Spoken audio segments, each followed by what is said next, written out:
Be 14-year-old awkward kid with semi-popular friends. A friend of mine, Bob, has 20-year-old Chad bro with Chad friends.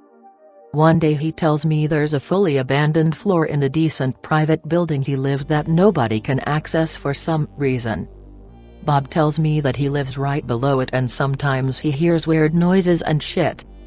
He is known for telling bullshit stories and I don't believe him, plus there's no way that kind of thing is allowed in a good neighborhood. One day I'm picking him up at his place to go to school and he tells me to come in his apartment, which is weird. I've never been to his house before because his parents didn't really like me or my friends. I get inside his apartment with another friend and he tells me to listen.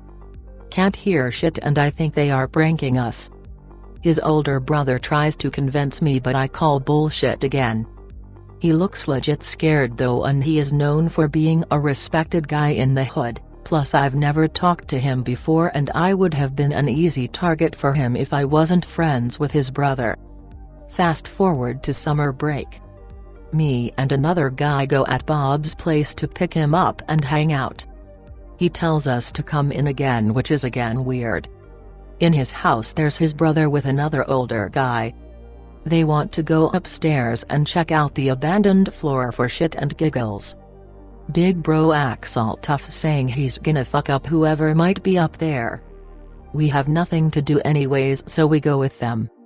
The abandoned floor was basically locked down from the rest of the building, the stairs didn't go up there for some reason and the elevator stopped at the floor below. The only way to get there was by blocking the elevator between two floors and climbing the fire escape thing on the inside.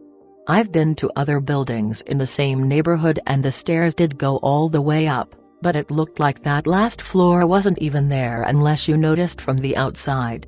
We go in with a fence cutter and break the lock of the fire escape thing door. The whole floor is beyond thrashed, every apartment open and filled with garbage, old furniture and various trash, and bear in mind that each floor had 6 or 7 apartments with multiple bathrooms.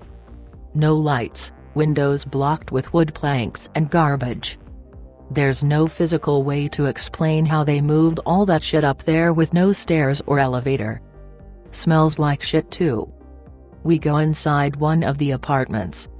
It's really dark inside and we use lighters just to avoid stomping on something dangerous.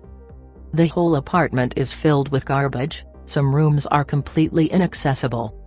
No lights and windows etc. Suddenly we hear somebody screaming. Big dirty hobo emerges from the garbage. Has a knife and keeps screaming. We panic and haul the fuck out and get back to the elevator. Everybody is scared shitless. Later I ask why nobody ever called the police or the landlord if they knew about something fucky living up there. They don't want to answer, but now that I think about it, I think Bob's brother was a small-time drug dealer and he was looking for a place to hide stuff. Weeks later Bob tells me the noise stopped, but I have no idea how they managed to live there knowing what was up there.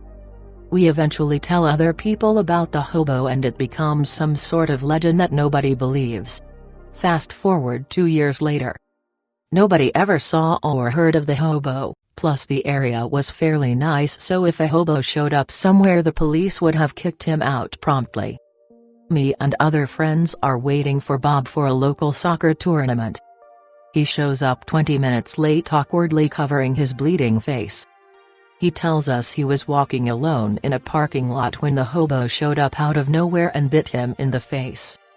He had no time to react and the hobo basically vanished without him realizing, no witnesses. He is still bleeding like a retard 20 minutes later and it actually looks like a human bite. His brother was waiting with us and starts screaming at him. He then punches him for being a retard. Whole place laughs until Bob starts crying. They go to the hospital and thankfully Bob didn't catch any disease. 8 years later and still no sign of the hobo as far as I know. Watching my back ever since.